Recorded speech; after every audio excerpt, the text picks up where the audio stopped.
During the past several years, this nation has worked toward an operational capability for manned space exploration. Providing a focal point and timetable is the Apollo program, in which manned exploration of the moon will begin within this decade. Manned spaceflight began in the Mercury program. Emphasis shifted next to filling hardware pipelines and then to development testing of major space vehicle systems for the Gemini and Apollo programs.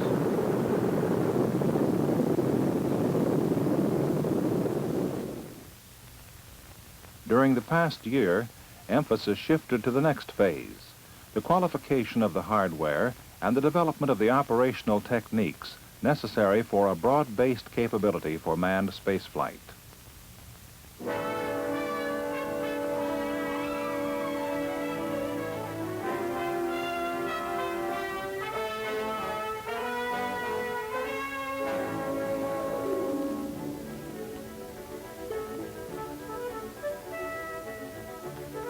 The Gemini program, which entered its manned flight phase early in 1965, is a keystone in the nation's development of an operational capability for manned space missions.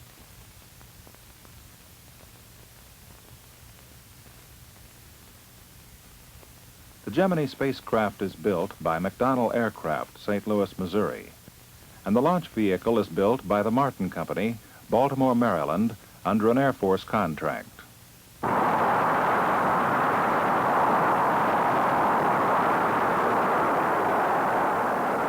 In the 5 manned Gemini flights, 2 more than originally scheduled in 1965, efforts were concentrated on the qualification of concepts and procedures for space operations and on the medical qualification of man for the lunar and other extended space missions. This is separation of the first stage, photographed by a tracking camera on the ground.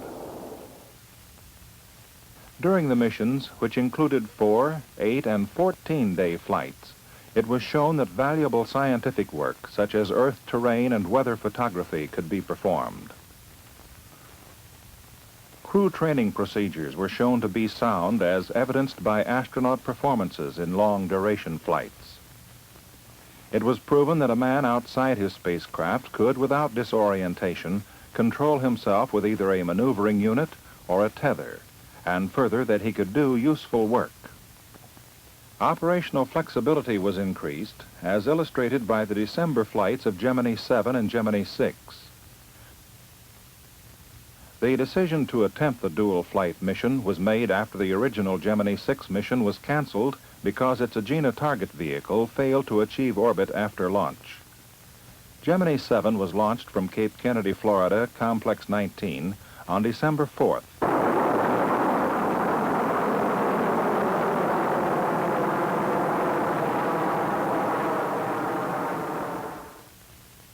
And following second stage cutoff and separation, the crew began 14 days in orbit. Immediately after the Gemini 7 launch, Gemini 6 was erected on the same pad, and despite problems, the vehicle was launched on December 15th, only 11 days after Gemini 7, and well within time and trajectory constraints required for planned rendezvous maneuvers. As the mission progressed, the Houston Mission Control Center, built by Philco and activated in the spring of 1965, was proven capable of directing 2 flights simultaneously, a capability made possible by the Worldwide Tracking Network under the direction of NASA's Office of Tracking and Data Acquisition. The network is manned by an international team of personnel. Network information is relayed to the NASA Goddard Space Flight Center, then relayed to the Mission Control Center in real time. Supported by the Control Center and Tracking Network, Gemini 7 and 6 achieved rendezvous after a series of complex orbital altitude and plane changes by Gemini 6. The Gemini 7 crew was alert and capable even after 11 days in space. The 2 spacecraft closed within 1 foot. With such maneuvers vital to future space operations, upcoming Gemini missions will be devoted not only to rendezvous, but to docking with the target vehicle as well. It was also proven in the Gemini 7 flight that man can live and work in space for 14 days, a period longer than all previous American flights combined and almost twice as long as the Apollo lunar mission. In addition, progress was made during the year in controlling reentries, as contrasted with the Mercury spacecraft, which re-entered in a ballistic trajectory. Re-entry here is illustrated by footage from an early Gemini flight. Both Gemini 7 and 6 landed within less than 10 miles of planned impact points, and as in all previous manned missions, were picked up by Navy recovery units. In the past year, significant program objectives were achieved in Gemini, building confidence that man can adapt to space and weightlessness, and that Apollo objectives will be met as well. In the present year's Gemini missions, operational proficiency will be increased still further. Another keystone in the development of an operational capability was Saturn I, which completed its flight program on July 30th, 1965. Saturn I, with its unprecedented 10 successes in 10 programmed flights, qualified design, manufacturing, testing, and operational concepts, and qualified systems, subsystems, components, and parts essential to the development of the launch vehicles for the manned Apollo missions. Unlike earlier programs, intense emphasis was placed on detailed ground testing to the point that flights were considered to be qualification rather than development of hardware. Procedures were established for using large volumes of super-cold fuels.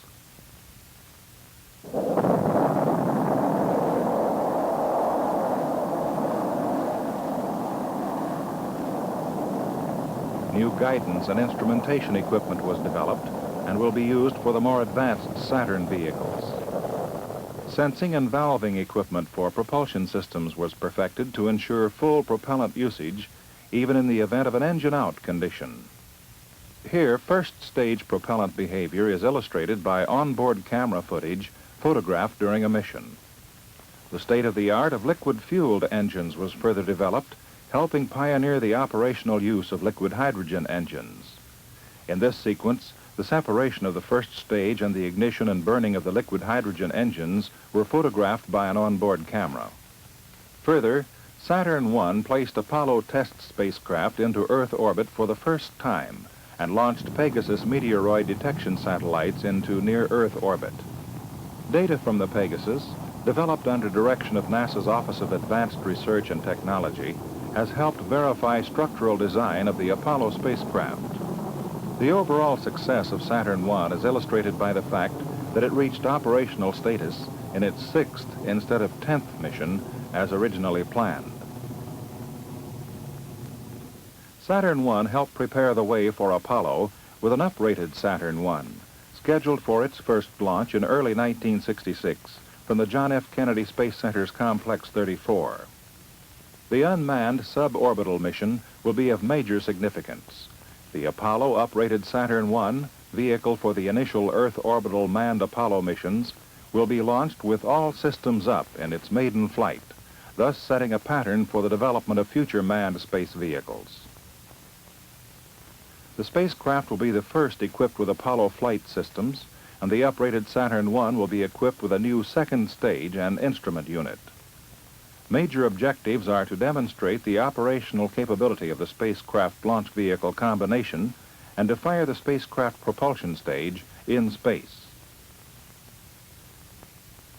Objectives also include an evaluation of mission support facilities. Launch Complex 34, since its use in the first Saturn I, has undergone considerable modification to provide automatic checkout and launch. To ensure mission readiness, the Apollo uprated Saturn I has undergone extensive ground qualification testing. For example, at North American Aviation, Downey, California, a water drop test of the command module, shown here from an underwater camera, verified structural reinforcing of the aft heat shield under the most severe impact conditions anticipated for the mission.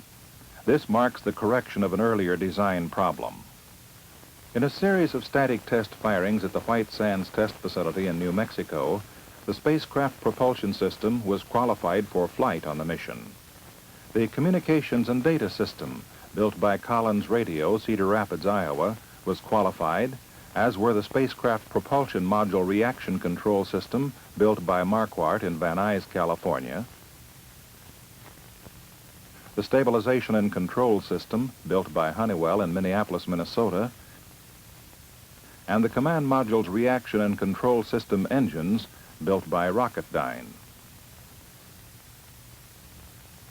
And at the Army's White Sands Missile Range, the Apollo Launch Escape System attained flight qualification, completing a series of pad and launch abort tests.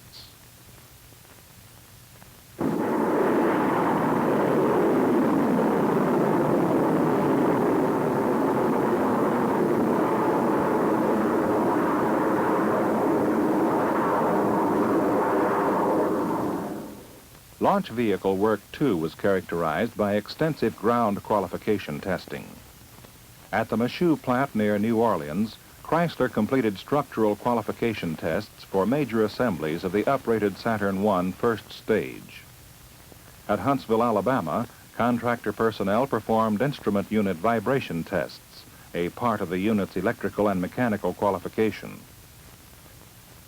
The testing of major units was paralleled by qualification of small parts. For example, guidance system components manufactured by IBM, liquid oxygen tank pressurization control modules developed by Air Research, Phoenix, Arizona, and first stage fins tested by Chrysler at Michoud. In addition, the Marshall Space Flight Center completed dynamics testing for the entire Apollo uprated Saturn I vehicle. The successful launch of the first Apollo uprated Saturn I will be a major step toward qualifying the vehicle for manned missions. Spacecraft and launch vehicles for upcoming missions, even the first manned flights, were already well along in manufacturing and pre-flight checkout. The past year was marked by many accomplishments in the preparations for Apollo uprated Saturn I flight operations. It was also marked by accomplishments in development and qualification work for Apollo Saturn V, the vehicle for the manned lunar mission and other operational capabilities. While ground test spacecraft modules designed for the lunar mission were being manufactured, development and qualification work was in progress for subsystems. The liquid hydrogen, liquid oxygen fuel cell, developed by Pratt & Whitney, East Hartford, Connecticut. Guidance and navigation equipment, manufactured by AC Electronics, Milwaukee, Wisconsin. Lunar module ascent and descent engines built by Bell Aerosystems and TRW at Buffalo, New York, and Redondo Beach, California. And the lunar module landing system built by Grumman Aircraft. At the Manned Spacecraft Center, 3 different prototype Apollo spacesuit assemblies developed by 3 different contractors were evaluated and compared in a comprehensive testing effort. After each prototype was tested under identical conditions, the suit assembly developed by International Latex, Dover, Delaware, was selected. Meanwhile, in the development of Saturn V, ground testing similar to that conducted for Saturn I and the uprated Saturn I was in progress with the same attention to detail. Being tested, for instance, were first-stage umbilical plugs at Boeing, engine activation system components at North American, and the second-stage separation system at North American. And while all engines were attaining qualification for manned flights, Saturn V's 3 stages underwent their first series of full-thrust, full-duration static firings.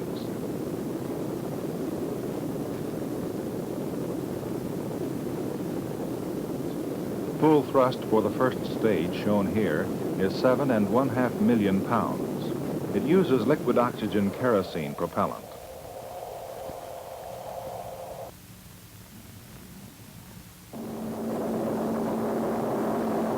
The 5 engine firings of the Saturn V second stage, which is powered by liquid hydrogen, liquid oxygen, were a significant step forward in propellant technology.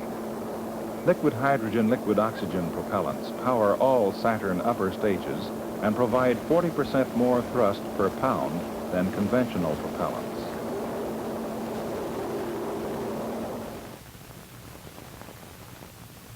Structural and dynamics testing was also in progress. At Marshall, for example, several major assemblies of the first stage, being developed by Boeing, had been structurally tested. In a Douglas Aircraft California facility, structural testing of the third stage, which burns liquid hydrogen, liquid oxygen, was essentially complete. At North American, structural testing of the second stage was completed. However, at peak design overloading, the stage ruptured.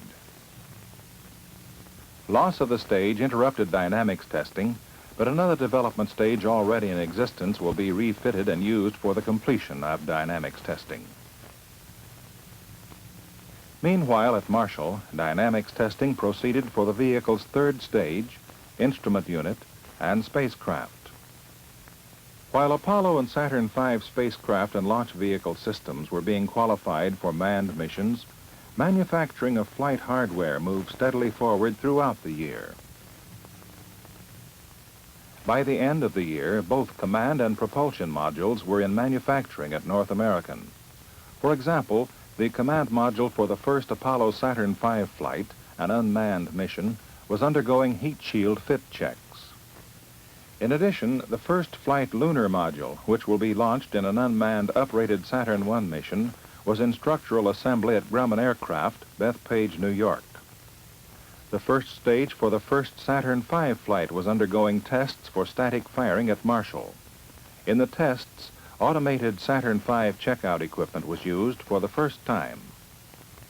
Major assembly continued at North American and Douglas for the second and third stages, scheduled for the first Saturn V flight.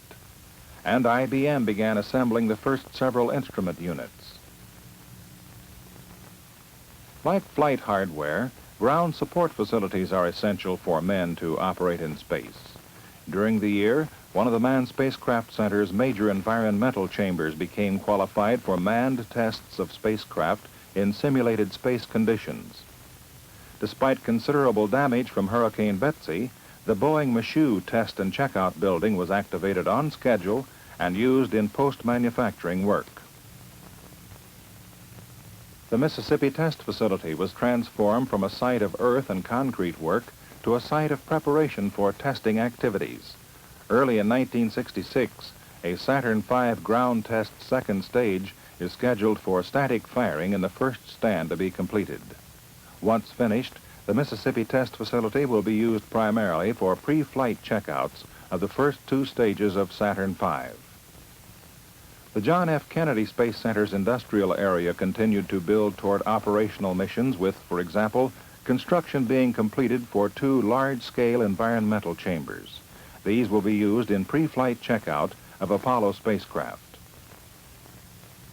The Central Instrumentation Facility was essentially complete. It will be used to monitor, analyze, and store information from launches and pre-flight tests.